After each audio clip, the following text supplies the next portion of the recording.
Amen. Acclame encore le Seigneur. Je disais, acclame encore le Seigneur, acclame bien.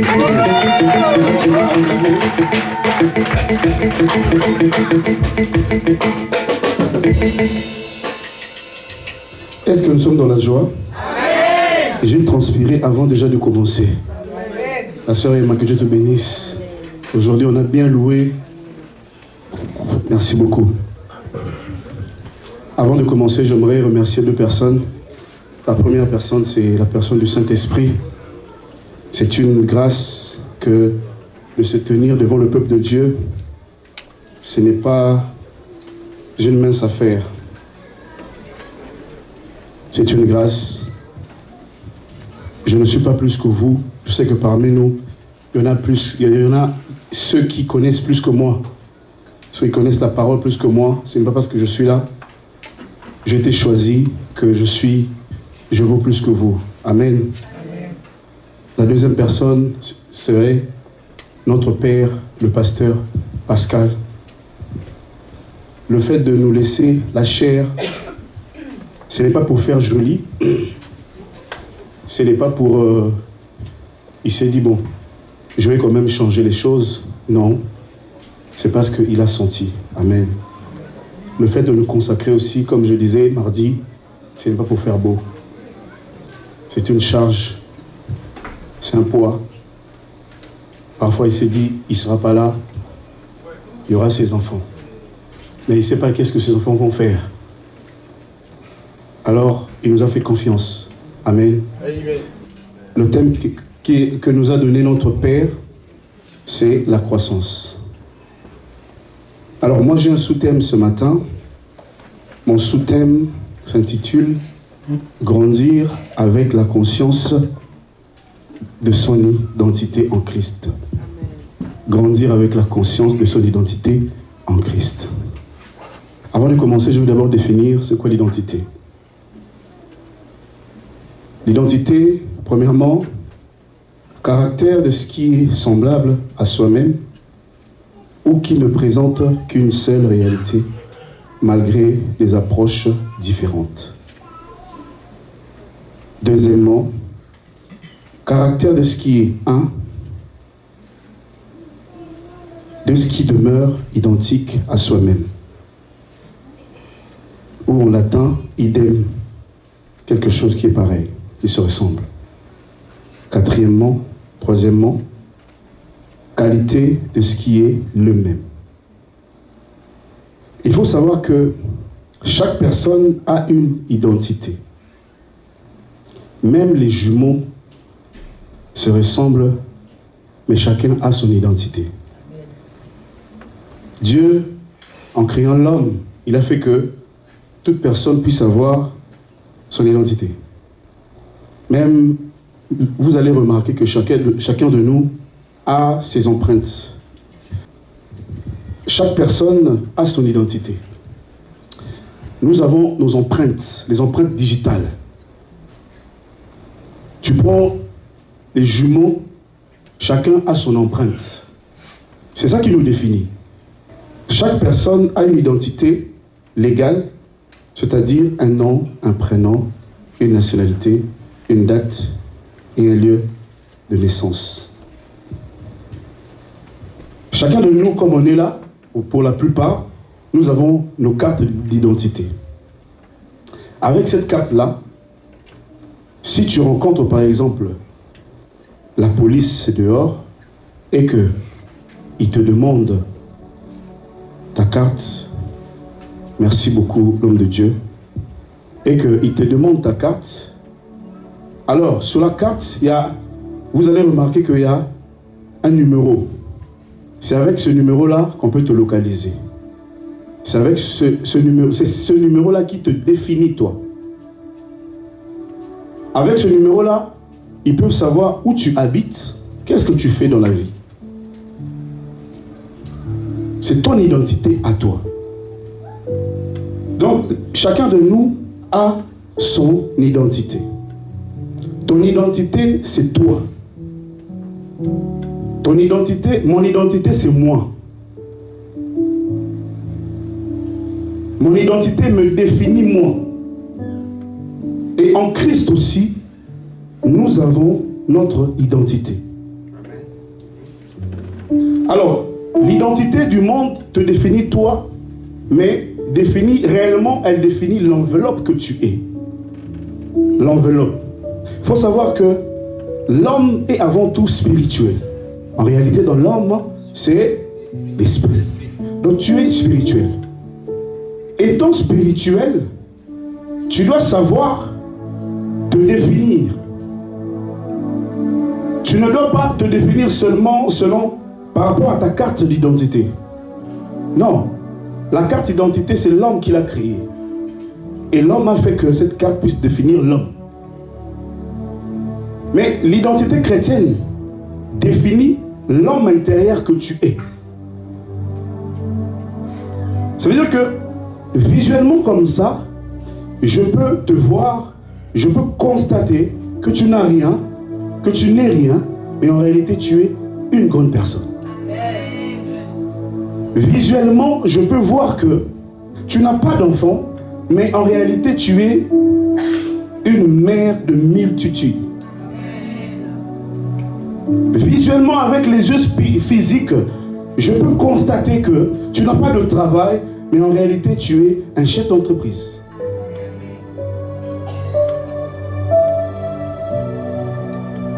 Donc, ne te définis pas selon ce que l'homme veut te définir. Définis-toi selon ce que Dieu t'a défini. Et le but de ce message ce matin, c'est pour te réveiller. C'est pour que tu grandisses. C'est pour que tu comprennes qui tu es en réalité en Jésus-Christ. En Jésus-Christ. Amen. Nous allons lire dans 1 Samuel 17, le verset 57. Je lis au nom de Jésus pour aller plus rapidement. Et quand David fut de retour, après avoir tué le Philistin, Abner le prit et le mena devant Saül. David avait à la main la tête du Philistin. 58, c'est là où je voulais qu'on comprenne ce que je vais dire tout à l'heure. Saül lui dit, de qui es-tu fils, jeune homme? Et David répondit, je suis fils de ton serviteur Isaïe, Bethléemite. Amen. Vous comprenez que avant, il fallait avoir une identité. Il fallait appartenir à quelqu'un. David était le fils de Isaïe. Il avait une identité. Aujourd'hui, nous remarquons que il y a tellement de serviteurs de Dieu qui naissent comme ça, qui sortent comme ça, prophètes, machin. Mais tu vas regarder, il n'a pas de père. Il n'a pas d'identité. Il n'a pas de couverture spirituelle. De qui es-tu fils? Tu es fils de qui? Qui t'a engendré? Si on regarde, c'est quoi ta généalogie? Toi, tu n'es pas Jésus. Tu dois avoir un père. Sans père, il n'y a pas de repère. Sans père, tu vas te perdre. David avait une identité. L'identité te définit. L'identité, c'est toi. L'identité peut t'ouvrir les portes. Imaginez-vous, je vais à Lubumbashi et j'arrive comme ça. Je me présente à l'église de notre apôtre Jean Clément. Le fait, cité de David. Merci beaucoup. Si et seulement si je lui dis, je suis le fils du pasteur Pascal. C'est un accès total. Déjà ça c'est un accès. Mais toi tu te présentes comme ça, de qui es-tu fils? Oh non, moi, je suis prophète. Mais tu es prophète par qui? Tu es né où? Amen. Qui t'a engendré? C'est quoi ton numéro? C'est quoi ton numéro d'immatriculation? C'est quoi? Quoi? Oh non, tu vois, moi j'ai dormi seulement comme ça. Dieu m'a dit que j'étais prophète. Mais non. Non, tu es un mercenaire. Vous savez, je vais vous raconter une anecdote. Pour la plupart des gens qui ont eu l'occasion de parler avec moi, ils savent. J'ai commencé à servir Dieu très tôt, très petit. Dieu m'a pris, il m'a pris toute ma jeunesse. Comme vous me voyez comme ça. Très jeune, j'allais prêcher. Très jeune, chaque jeudi, je priais au moins pour 5 familles. Quand je grandissais, mes amis me fuyaient. C'est-à-dire que quand j'arrive comme ça, ils savent que lui là, il va nous prêcher. Je me souviens, à l'école, moi j'ai raté mon bac 2 fois. Vous savez pourquoi? Parce que j'étais juste et loyal. Pour ceux qui savent au pays, même si tu as l'argent là, ton argent de leur diser, il faut corrompre. Et moi je ne voulais pas la corruption. Donc du coup, comme j'étais influent, j'étais très intelligent à l'école, parce que vous savez, la sagesse d'un pauvre est souvent méprisée. Tu peux être sage, mais si tu n'as pas d'argent, on ne va pas t'écouter. Donc moi j'étais aussi intelligent et j'avais Dieu. Donc ce qui fait que quand je parlais, on m'écoutait. Imaginez-vous maintenant, ces gens-là, ce sont des païens, eux tous des païens. J'ai même un ami qui, aujourd'hui, qui sert Dieu, je bénis le Seigneur parce que je l'ai tellement prêché, quand on grandissait, il n'écoutait pas. Sa vie était désordonnée et tout. Mais un jour, on s'est rencontrés ici, il s'est mis à témoigner. On était dans un studio, moi j'étais comme ça, il témoignait. Lui, là, il nous prêchait, tout. Voilà, aujourd'hui, je suis serviteur de Dieu. C'était vraiment des païens, des païens total, ils sortaient avec des filles païens. Et moi, je leur prêchais. Arrêtez ça, c'est pas bien. Donc du coup, on arrive comme ça, le jour de l'examen, la première fois, je leur ai dit, mes amis, écoutez, on ne va pas corrompre. On va compter sur notre intelligence et Dieu sera avec nous, nous allons réussir. En tout cas, on a bien travaillé. Moi, j'étais avec certains amis dans une salle, j'ai fait l'examen, j'ai donné aussi à d'autres amis. Voilà. On avait en tout cas bien travaillé. On était sûr de réussir. Mais, lors des résultats, néant. Aucun élève n'a réussi. Ah! Bon, moi, je viens de l'église de l'apôtre Tambolgo qui... Déjà, le nom de l'église, c'est la foi audacieuse. Donc, on vous prêche la foi. S'il y a un mur comme ça, moi, je peux te dire que je peux traverser. Je traverserai. Nous, on a grandi dans ça. On a vu les choses et Dieu a marché avec nous. Et terriblement. On a prié pour les morts ont ressuscité terriblement. Alors, je leur ai dit, on va réussir. On n'a pas réussi. Je leur ai motivé. Je les ai motivés. Non, c'est pas grave et tout. Restons là. Il y en a qui ont quitté l'école et tout parce qu'ils se sont dit, ici, on n'a pas réussi, on va aller ailleurs. Moi, je suis resté avec un bon nombre. Je les ai motivés, je les prêchais, tout. Je leur ai dit, cette fois-ci encore, on ne va pas corrompre. On ne va pas corrompre. Et le préfet, lui, venait comme ça, donner l'argent à tout. Il criait sur moi. J'ai dit, non. On ne va pas corrompre. Mes amis étaient là, derrière moi. J'ai dit, on ne va pas corrompre. Cette fois-ci, on va avoir le bac. Idem, identique. On a encore échoué. La 3e fois, j'ai dit, non, trop c'est trop. On va seulement donner. On a donné et puis on a fait 100%.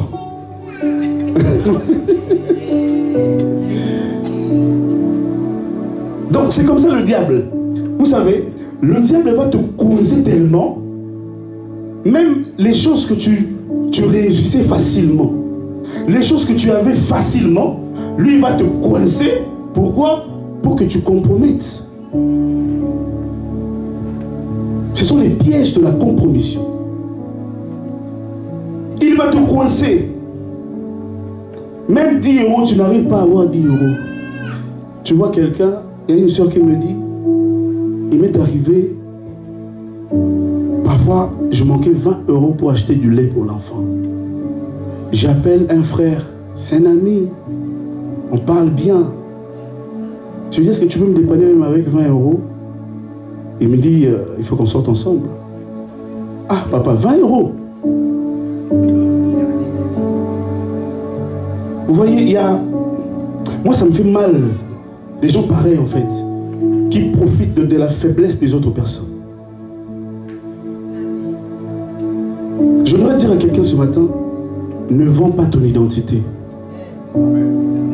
Ah, ne vends pas ton identité. Le Dieu de Jacob, le Dieu d'Abraham, d'Isaac et de Jacob est vivant. Et il a dit, le monde entier est dans sa main. Le cœur du roi est un courant d'eau entre les mains du Seigneur. Il l'incline là où il veut. Fais confiance à l'Éternel. Au temps voulu, il va t'exaucer. Parfois, Dieu nous met devant les défis pour voir si tu l'aimes. Tu es là, parfois tu dis, j'aime Jésus, j'aime Jésus. Mais est-ce que tu as déjà été seul? On te propose l'argent, tu regardes comme ça, il n'y a pas le pasteur Pascal, il n'y a pas le prophète Daniel, tu dis, ah, je vais le faire. Il n'y a personne. Parfois Dieu te met devant les défis. Mais est-ce que, pour voir si tu ne vas pas compromettre, le thème de ce matin, c'est grandir avec la connaissance de son identité en Christ. Devant notre Dieu, il n'y a pas les titres ne comptent pas. Dieu va voir ta loyauté. Est-ce que tu es loyal? Et le diable n'a pas peur de titres. Regardez.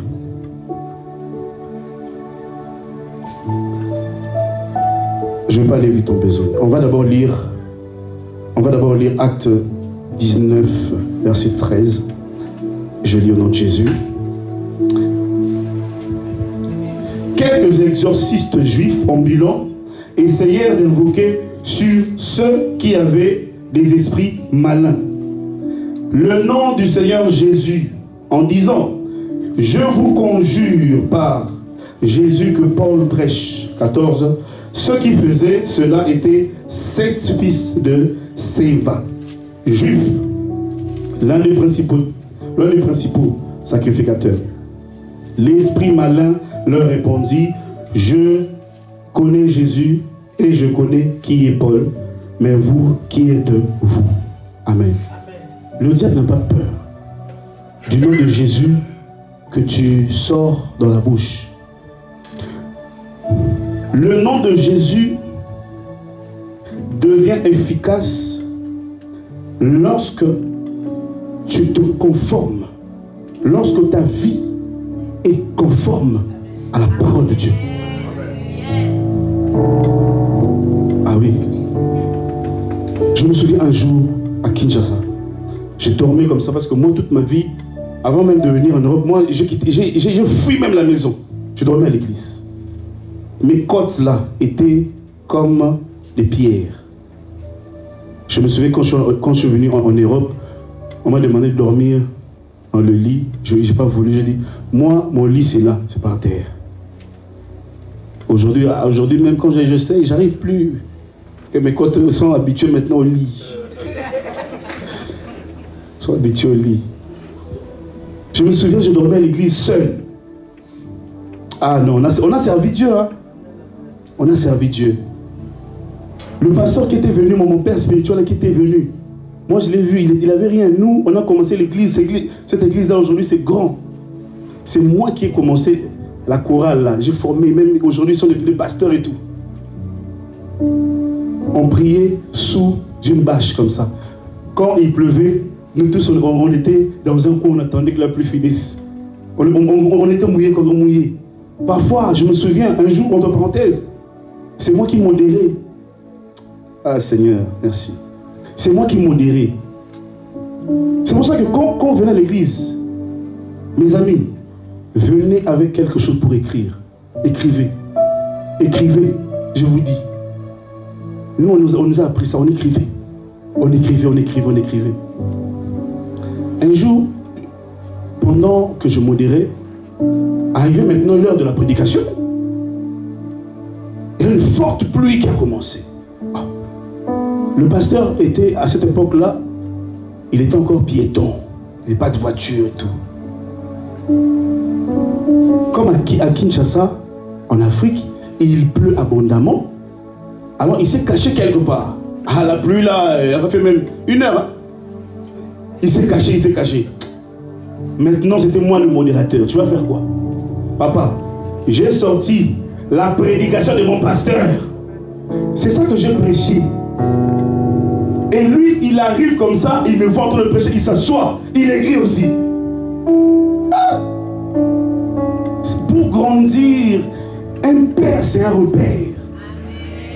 Parfois, quand on était à Épinay là-bas, moi j'allais dans le bureau du pasteur Pascal, je m'asseyais, j'écoutais. Il y a des choses même qu'il disait, je savais, mais devant un père, on ne parle pas trop. On écoute. Même quand tu sais, écoute seulement. Ah, il peut te sortir quelque chose que tu n'as jamais écouté. C'est toujours la même forme, mais le fond, c'est pas pareil.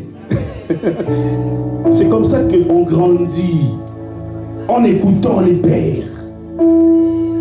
Et parfois même ici, hier, elle a dit quelque chose que le pasteur doit commencer à enseigner les hommes. J'étais là, le pasteur me raconte une anecdote, je dis waouh. Je dis, pasteur, tu ne trouves pas que tu dois commencer à enseigner les hommes? Il a une expérience, mais terrible. Ah oui? Quand on était là-bas, je n'étais pas pressé. Moi, j'étais là. Même quand j'ai des clients, attendez-moi d'abord, je suis avec le pasteur. Bon, il parle, j'écoute. Oui. C'est lui qui m'a dit, Frère Williams, le ministère, ce n'est pas l'onction, c'est le cœur. J'ai dit, waouh. C'est ça.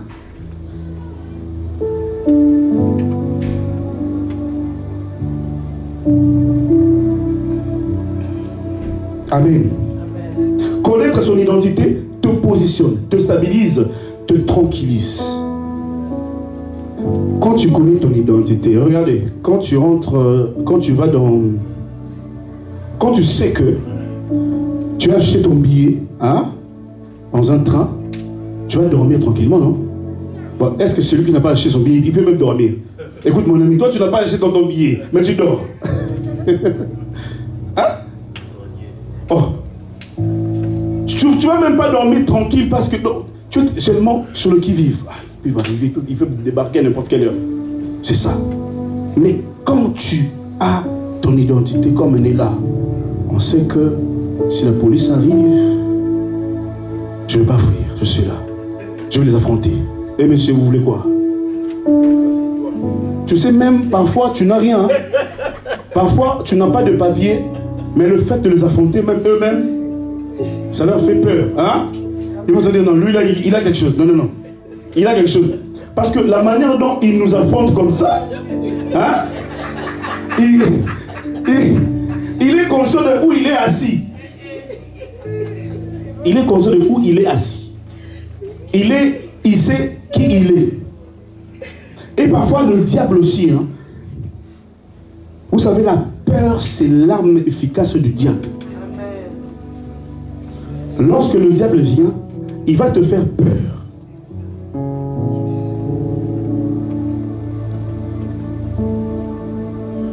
Il va te faire peur. Nous allons lire l'histoire de Jésus.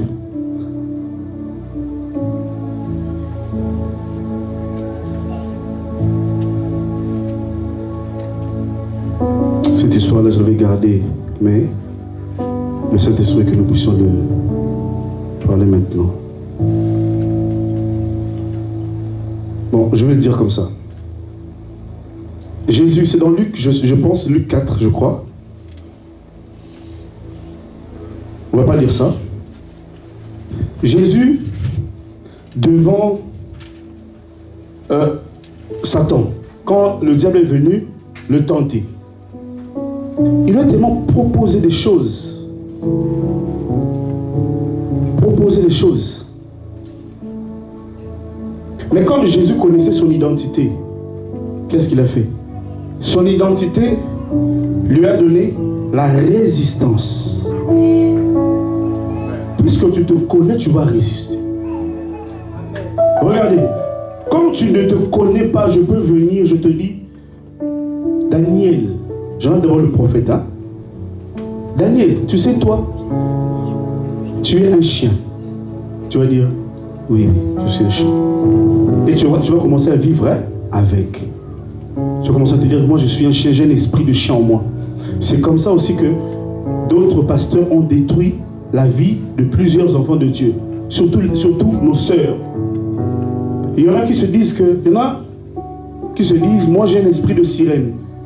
Tu te demandes, mais pourquoi? Non, parce que tous les hommes me draguent et tout et tout. On m'a dit que le fait que tous les hommes me draguent, j'ai un esprit de sirène. Oh, ah bon? Mais c'est normal, tu es une fleur, tu es une belle fleur. C'est normal que tous les hommes te draguent. Parce que tu leur plais. Hein? C'est normal, il n'y a pas question d'un esprit. Il n'y a pas question d'un esprit. Oh non, moi, j'ai un esprit d'impudicité. Pourquoi? Non, parce que tout le temps, j'ai envie. Ah, écoute, est-ce que forcément l'envie est liée à un esprit? Mais non. Tu as un corps naturel qui fonctionne. Ce n'est pas un esprit. Quand tu ne connais pas ton identité, tout le monde fera de toi sa pourriture. Bah oui. Aussi longtemps qu'un héritier demeure encore enfant et encore enfant, il ne diffère de rien. Il ne diffère en rien d'un esclave. Quand tu ne te connais pas en Jésus, tu es l'esclave du diable. Automatiquement. Quand tu ne te connais pas en Jésus, même ton patron peut jouer avec toi, peut t'écraser. Tu es la proie du diable. Mais quand moi un jour, j'ai répondu à mon patron, et attention, je suis le serviteur de Dieu. Oui. Ici, je fais ce que la Bible me dit. L'homme mangera la sueur de son front. Mais attention, en sortant d'ici, je ne suis pas ton, comment on dit, ton employé. Non, je suis un homme de Dieu. Et ils le savent. Quand je vais à l'église comme ça, moi, les 31, ils savent que moi, il ne faut pas me mettre les 31 parce que nous, on travaille la nuit. Ils savent que non, lui, il va à l'église. Parfois, quand on était à Épinay, j'allais à l'église déjà à partir du travail. J'ai ramené mes affaires, ils savaient. Je m'habille au star là. Ils se disent, ah, il va à l'église. Ils le savent. Ils le savent. Ils savent que lui là, c'est un serviteur de Dieu. Oui. Ne cache pas ton identité en Jésus. Ne compromets pas. Jeune fille, ne compromets pas pour un iPhone 15 Pro Max comme moi. Je fais un peu la pub, hein? Ne compromets pas. Ne vends pas ta virginité à cause d'un pain. Non. L'homme ne vivra pas. Ne vivra pas quoi? Seulement de pain. Mais de la parole de Dieu. Pourquoi la parole de Dieu? Parce que le diable c'est un menteur. Ce que tu vois c'est la réalité. Mais ce n'est pas la vérité. La vérité c'est la parole de Dieu. La vérité c'est qui tu es en Jésus-Christ. Oui, aujourd'hui, Satan, je manque du pain. Je préfère rester affamé. je préfère. Mais Jésus va me donner une boulangerie. Toi, tu me proposes un pain, mais il va me donner une boulangerie. Ne comprenez pas. Ne vends pas ton âme au diable. Aujourd'hui, nous sommes arrivés à un temps où tout le monde veut du succès, où tout le monde veut être vu, qu'on le voie. Moi, je suis Bishop Intel. Non. Non. La Bible a dit, combien même vous annoncerez la parole, dites que je suis un serviteur inutile, car j'ai fait ce que je devais faire. Mais aujourd'hui, les gens s'enorgueillissent. Nous sommes des serviteurs inutiles, hommes de Dieu. Nous sommes des serviteurs inutiles.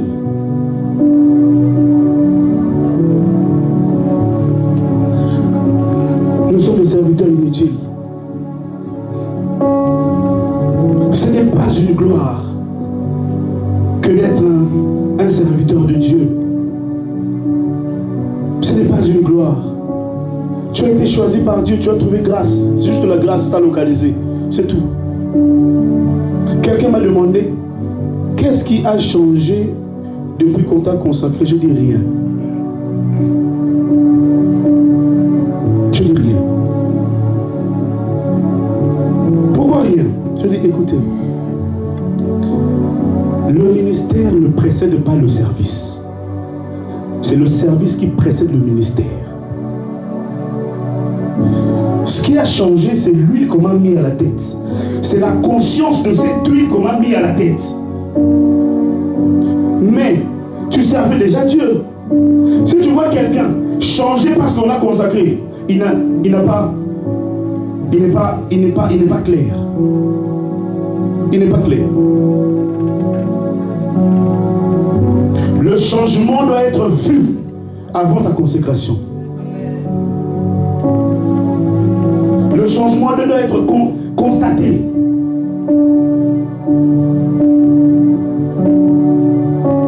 Tu dois servir d'abord. On doit voir les preuves. As-tu un CV? David avait un CV devant Saül. Et c'est ce CV-là qui a fait que...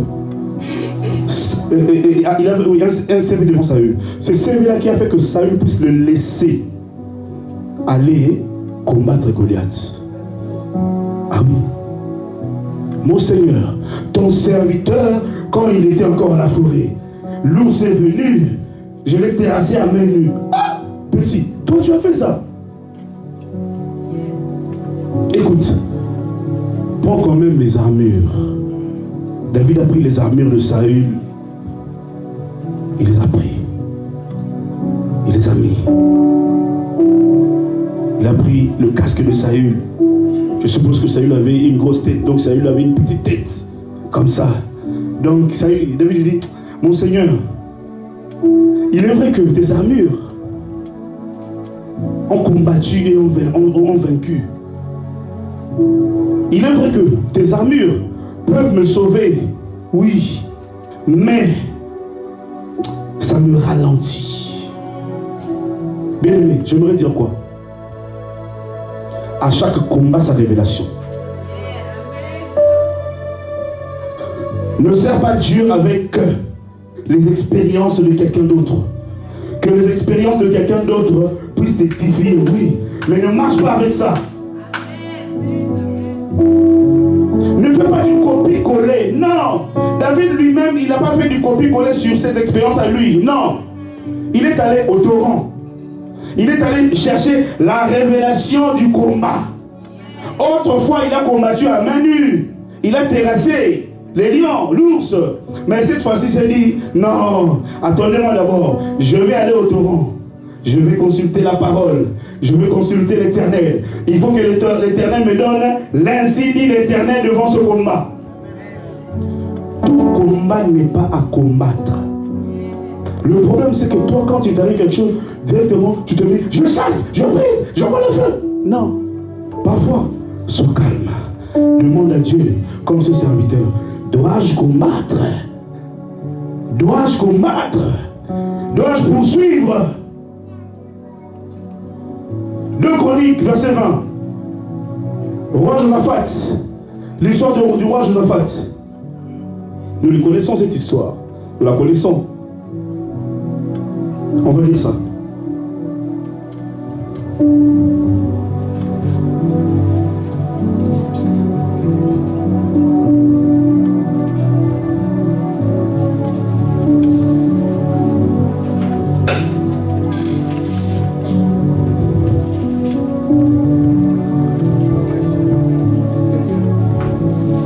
Ok, merci beaucoup. Après cela, les fils de Moab et le fils d'Ammon, et avec eux, des Moabites marchèrent contre Josaphat pour lui faire la guerre. On poursuit. En vain, on informait Josaphat en disant: une multitude nombreuse s'avance contre toi depuis l'autre côté de la mer, depuis la Syrie, et ils sont à Tchachon Tamar, qui est dans Guédi. Dans sa frayeur, écoutez ça, dans sa frayeur, il avait tellement peur. Dans sa peur, Josaphat se disposa à chercher l'Éternel, sa gemme. Et il publia un jeûne pour tout Juda. On s'en d'abord là, laisse ça comme ça. Dans sa frayeur, vous savez, il nous arrive tous d'avoir peur. Jésus aussi avait peur. Pour parler du courage, il faut qu'il y ait la peur. Pour parler de la peur, donc une chose est son contraire. Si la peur est venue, et là, c'est parce qu'il y avait le courage. On ne peut pas dire que tu es courageux si on ne remarque pas la peur. Roi Josaphat avait peur. Mais qu'est-ce qu'il en a fait de sa peur? Dans sa frayeur, Josaphat se disposa à chercher l'Éternel. Et il va publier un jeûne. Si c'était moi, on me provoque comme ça, je vais peut-être me défouler. Ah, je suis fort, moi aussi. Non. Parfois, on te fait quelque chose, reste calme. La belle famille ne veut pas de toi, reste calme. On te provoque, reste calme. Ah oui, c'est peut-être ces gens-là, c'est peut-être ce que moi j'appelle des Judas. Un Judas, c'est quelqu'un qui te fait du mal en pensant te tuer alors qu'il t'ouvre la porte de ta destinée. Vous me faites du mal, or vous me préparez ma bénédiction. Nous allons voir ça dans l'histoire d'Esther. Esther. On va voir ça. Parfois, il arrive quelque chose. Reste calme. Dis à ton voisin, reste calme. Non, dis-le lui bien. Reste calme. Sois posé. Ah, sois posé. Ne sois pas pressé de combattre à chaque fois. Ne sois pas pressé d'envoyer le feu à chaque fois. J'envoie le feu. Le feu. Il y a des prières qui sont juste des prières de peur. Moi, parfois quand les gens prient, ça c'est la peur, ça c'est. Ils prient parce qu'ils ont peur. Une anecdote. Je grandissais, on m'appelait déjà pasteur. Dans ma famille, on m'appelle déjà pasteur. On m'appelait déjà pasteur. Parce que ma famille a vu ce que Dieu a fait par moi. J'arrive comme ça, dans la grande famille. Je quitte Lemba pour aller chez nous, on m'accompagne. J'ai quitté la grande famille, j'habitais à Lemba chez ma grand-mère. J'arrive, je savais que j'allais dormir là-bas.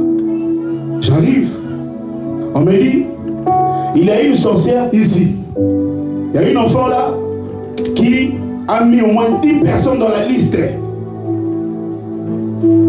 Cette année ne passera pas, je vais vous bouffer. Dans notre monde là-bas, il y a telle personne, 10 personnes. Vous allez passer. On va vous bouffer. J'ai vu la peur, mais cette peur-là, c'était terrible. J'arrive, mes oncles, tout le monde, la peur. Hey, l'homme de Dieu, il a dit ceci, il a dit ceci. Ah, j'avais une colère sainte. J'ai publié une veillée ce jour-là. J'ai dit, personne ne va dormir. Nous tous, nous allons prier aujourd'hui. J'ai commencé à prier pour tout le monde. Je priais. Le Saint-Esprit m'a dit, tu vas commencer à oindre tout le monde. J'ai dit, ramenez-moi de l'huile. J'ai oint l'huile. J'ai prié pour tout le monde. J'ai dit, prenez cette huile, allez dans chaque coin de la maison, mettez de l'huile, priez. On a prié. J'ai dit, ramenez-moi la petite, mettez-la ici au milieu. Elle était là. Pendant que je la touchais comme ça, elle tombait. Je la touche, elle tombe. Le Saint-Esprit m'a dit, elle est en train de blaguer, laisse-la. Tu vas passer ton temps pour rien. Je veux dire quoi? Serviteur de Dieu. Ne pense pas parce que tu as prié pour quelqu'un, la personne n'est pas tombée que le miracle ne soit pas opéré. Hein? Ah mais non. Le diable c'est un menteur. Hein? C'est un menteur. Crois que l'onction de Dieu marche avec toi. Ton problème c'est que ouvre seulement la bouche, parle, tu es la bouche autorisée de Dieu. Tu n'es pas obligé d'être là, de rester d'appuyer une personne. Si la personne ne tombe pas là, non, je n'ai pas l'onction. Non. Vous allez remarquer que les grandes personnes dans le Seigneur, ils ne forcent même pas les choses. Il va te prier comme s'il n'a pas prié. Sois béni. Tu parles, tu vois le miracle. C'est tout. C'est tout. Je vous dis, jusqu'aujourd'hui, personne n'est décédé. Ça fait plus de 20 ans. Personne n'est décédé. Ce jour-là, cette fille-là, je n'ai pas calculé. Le Saint-Esprit, je faisais aussi comme tout le monde. Je voyais elle tomber. Pour moi, parfois, ça commençait à me... Vous voyez l'orgueil, moi, le lait d'Oana. Et non, elle tombe, elle tombe. Je touche comme ça, elle tombe, je touche, elle tombe. Voilà pourquoi il faut être sensible au Saint-Esprit. Ne fais pas les choses selon la mathématique. Ne sois pas trop cartésien. Non. Sois comme David. Écoute le Saint-Esprit. Ne te dis pas, le culte d'hier c'était comme ça, aujourd'hui aussi nous allons faire comme ça. Non. Écoute le Saint-Esprit. Le Saint-Esprit c'est le GPS du temps moderne. Il va t'aiguiller, t'aiguiser, te driver plutôt. Il va te dire, va à gauche parce qu'à droite, tu es habitué d'aller à droite, mais aujourd'hui, il y a un accident. Oui. Ne fais pas les choses selon toi. Apprends à écouter le Saint-Esprit. Oui. Aujourd'hui, personne n'est décédé parce que j'avais écouté le Saint-Esprit. Sinon, j'allais passer mon temps là à faire les choses. Non. Amen.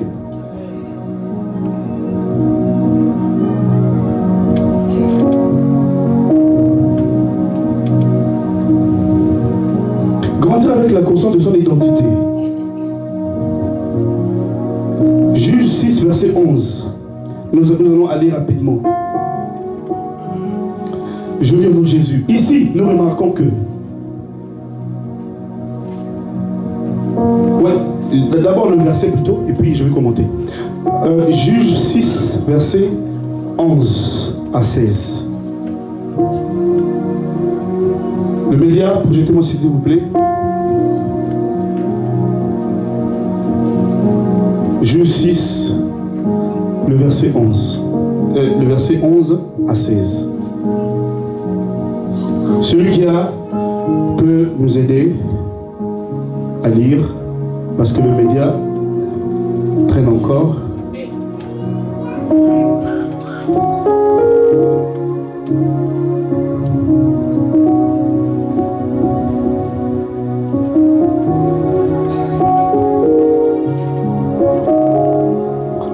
Merci beaucoup. Puis vint l'ange de l'Éternel et il s'assit sous le térébinthe d'Ophra, qui appartenait à Joas, de la famille d'Abiézer. Gédéon, son fils, battait du froment au pressoir pour le mettre à l'abri de Madian. On descend.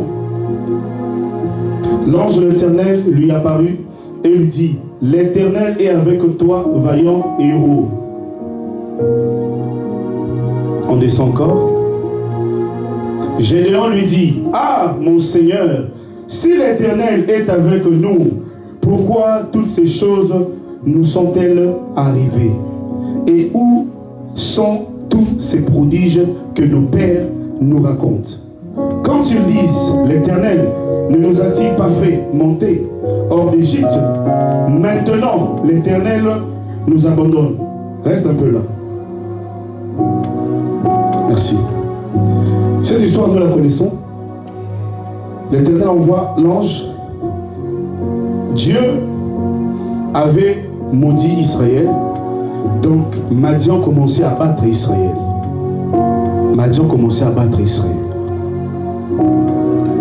À chaque fois que Israël faisait quelque chose, Madian venait détruire ça. Alors, ce jour-là, Dieu a envoyé son ange pour parler à Gédéon. Il appela Gédéon vaillant et héros. Gédéon, ne connaissant pas son identité, il refuse.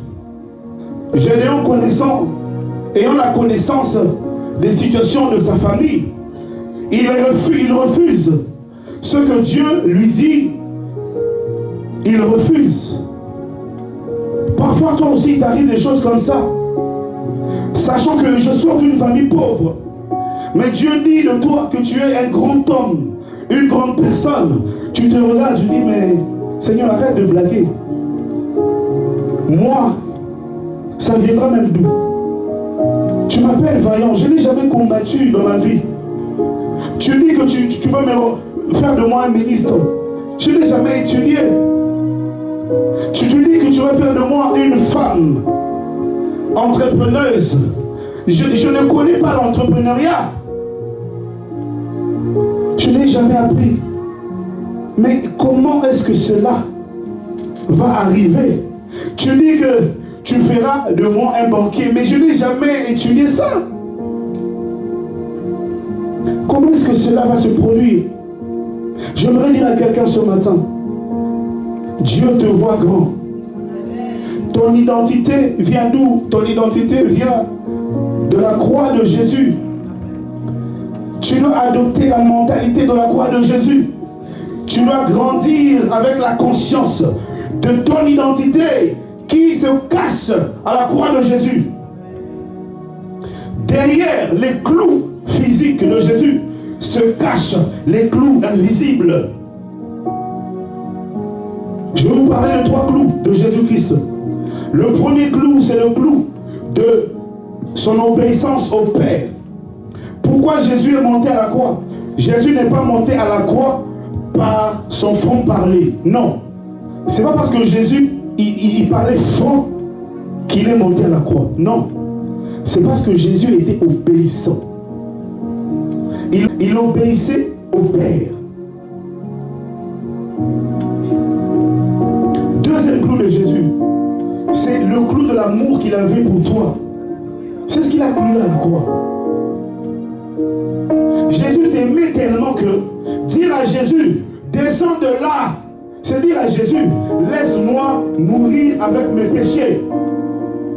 Dire à Jésus, descends de la croix, c'est dire à Jésus, laisse-moi mourir dans ma pauvreté. Jésus est monté à la croix pour changer ta situation. Jésus est monté à la croix pour enlever ta honte. Jésus est monté à la croix pour enlever la malédiction de ta famille. Oui, c'est vrai que tout le monde meurt avec cette même maladie. Toi, par la connaissance de ton identité, tu ne mourras pas avec cette maladie. Il y a certaines délivrances qui arrivent dans nos vies par la prise de la conscience, de la connaissance de qui on est en Jésus. Parfois, tu n'as pas besoin qu'on te pose les mains. Tu es une personne heureuse plutôt. Tu es un Dieu qui dépend de Jésus. Jésus est venu t'ouvrir une nouvelle porte de bonheur. Mais toi, tu veux rester là. Tu dis, tu es seulement lié à ta famille. Gédéon le disait, ah mon Seigneur, si l'Éternel, lui disait toujours nous. Dieu, l'ange de l'Éternel dit toi, mais lui dit nous. Parfois tu es aussi comme ça. Dieu vient, il envoie son serviteur. tu seras ceci, ceci. Toi, non, tu veux moi, ma famille, nous, dans notre famille, on meurt seulement avec les mêmes maladies. Mon père aussi avait cette maladie, ma mère aussi, et moi aussi, je sais que ça va m'arriver. Non, toi tu es différent. Toi tu es différent. Alors prends conscience de ton identité à toi. Parce que ton identité en Christ te définit toi seul. On est ici à l'église, on est tous ici à l'église. Mais quand on sort d'ici, nous ne sortons pas avec les mêmes choses. Voilà pourquoi tu vas voir que on va tous rentrer dans un magasin, mais on ne sortira pas avec les mêmes choses. On vient tous écouter la parole, mais on ne sortira pas avec le même rime. Non. J'aimerais ce matin que tu puisses sortir d'ici avec un rime. Que tu puisses sortir d'ici avec quelque chose. On va lire rapidement. On va aller dans l'histoire d'Esther. Et je pense qu'on va terminer par là. Esther 4, verset 15. Je lis dans Jésus. Esther envoya dire à Mardoché, va, rassemble tous les Juifs qui se trouvent à Suse et jeûner pour moi sans manger ni boire pendant 3 jours. Ni la nuit, ni le jour. Moi aussi, je jeûnerai de même avec mes servantes. Puis j'entrerai chez le roi, malgré la loi. Et si je dois périr, je périrai. Mardoché s'en alla et fit tout ce que Esther lui avait ordonné. Il y avait un édit du roi. Le roi avait fait une lettre. Il avait signé une lettre. Alors quand le roi signe quelque chose, cette chose va être irrévocable. Esther le savait. Que le roi avait déjà signé. C'était irrévocable. Mais ce jour-là, Esther a dit, je sais que c'est ça la réalité. Ça a toujours été comme ça. Mais moi, j'ai un Dieu qui peut changer la donne. J'ai un Dieu qui change les choses. Ton problème, c'est que quand il t'arrive quelque chose, tu es pressé à pleurer. Tu es pressé à parler de ta situation à d'autres personnes. Mais tu oublies Dieu. Tu oublies Dieu. Tu es pressé de te lamenter.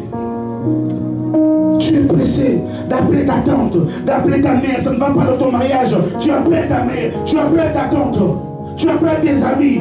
Mais tu oublies de fléchir tes genoux. Femme, aie conscience de ton identité en Christ. Apprends à fléchir les genoux quand ça ne va pas dans ton mariage. Arrête d'appeler les voisins. Arrête d'appeler tes amis. Fais comme Esther. Esther a publié un jeûne. Elle a dit, jeûnez, moi aussi je jeûnerai. Alors, je vais faire quoi?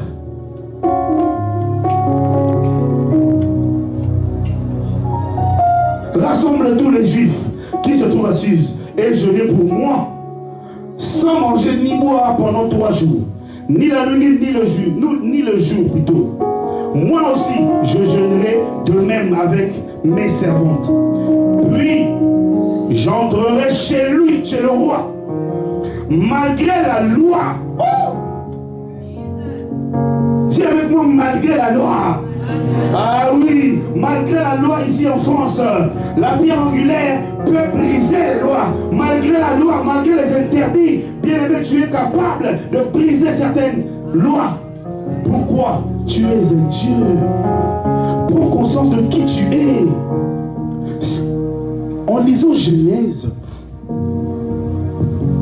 il y a une chose qui m'a fasciné, qui m'a bouleversé.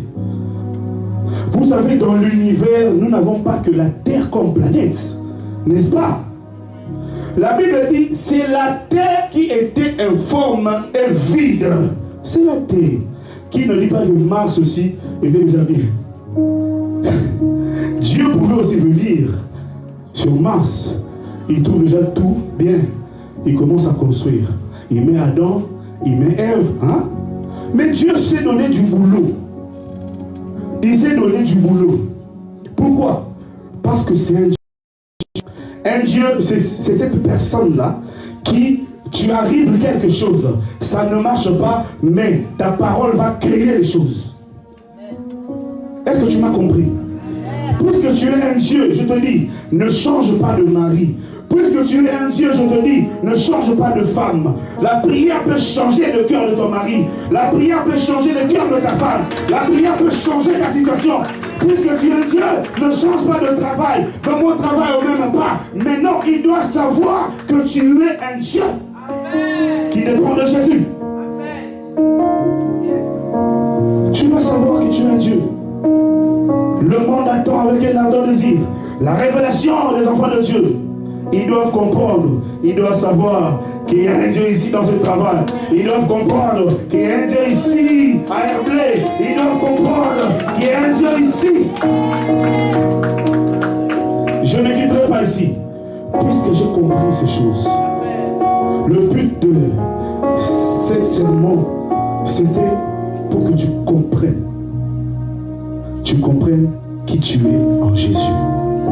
Est-ce que tu as compris? Tu n'es pas n'importe qui. Tu n'es pas quelqu'un avec qui on peut jouer comme ça. On peut blaguer comme ça. Tu n'es pas quelqu'un qu'on peut écraser comme ça. Tu n'es pas quelqu'un qu'on peut venir comme ça. On dit, toi, ta vie va s'arrêter là. Non. Je suis ce que Dieu dit que je suis. Je ne suis pas ce que le monde me définit. Je ne suis pas ce que ma mère me définit. Puisque depuis le jour où j'appartiens en Jésus, tous les mois ont changé. Mon identité a changé. Maintenant, j'ai l'identité chrétienne. Maintenant, j'ai l'identité de la croix de Jésus. La Bible dit que personne ne te fasse de la peine. Je porte en moi la marque de Jésus. Tu as la marque de Christ. Tu n'es pas n'importe qui. Lève-toi là où tu es. Lève-toi là où tu es. Tu es un Dieu. Tu n'es pas n'importe qui. Tu es capable de changer ta situation. Capable de changer la donne. Si tu es venu dans ce monde, c'est pour que tu brilles aussi. Eux, ils ont brillé. Toi aussi, tu dois briller. Eux, ils avancent. Tu dois aussi avancer. Tu n'es pas venu dans ce monde pour accompagner qui que ce soit. Si et seulement si tu prends conscience de qui tu es, tu grandis dans cette conscience-là, de qui tu es en Jésus, tu verras les choses changer. Tu vas commencer à bouleverser les choses. Tu vas commencer à bouleverser ton mariage. Ton mariage va changer de tournure. Tu étais sur le point de divorcer. Tu étais sur le point d'arrêter cette relation. Mais, puisque tu es Dieu, tu vas dire, cette fois-ci, ça va marcher. Cette fois-ci, ça ira. Ce n'est pas de Dieu, à chaque fois, il faut seulement arrêter. À chaque fois, quand ça ne marche pas, il faut seulement arrêter. Non, non, non. Dieu ne t'a pas aussi appelé pour que ça marche à tous les coups. Non. Parfois, Dieu aime jouer au cache-cache pour que tu le cherches encore davantage. Oui. Je veux que tu puisses prier avec force. Tu as une situation qui te dérange. Tu as une situation qui te fait mal. Tu as quelque chose que tu voulais arrêter parce que tu dis, ça ne marche pas. Tu as quelque chose que tu voulais abandonner parce que tu dis, j'abandonne pour moi. Je fais les efforts, ça ne marche pas. Non, ce n'est pas toi. Ce n'est pas à toi de faire quelque chose. Puisque tu as un Dieu, fais comme Esther. Malgré les dits du roi, je vais rentrer. Alors si je dois mourir, je mourrai. Mais ce jour-là, Esther était surprise. Quand il rentre, le roi a tendu son sceptre. Comme ça, c'était un signe pour dire à Esther, Esther, tu es la bienvenue. Tu es la bienvenue. Ce matin, ce travail te dit, tu es la bienvenue. Ce mariage que tu veux l'abandonner, tu te dis, tu es la bienvenue. Sois la bienvenue. Sois le bienvenu. À cause de ton identité, tu dois aussi apprendre à changer certaines choses. Tu dois aussi apprendre à abandonner certaines choses. Tu dois aussi arrêter de compromettre à chaque fois. Tu dois arrêter de vendre ton identité à chaque fois. J'aimerais que tu pries dans ce sens. Que tu pries pour cette situation. Cette situation, c'est toi seul qui va la changer. Et personne d'autre.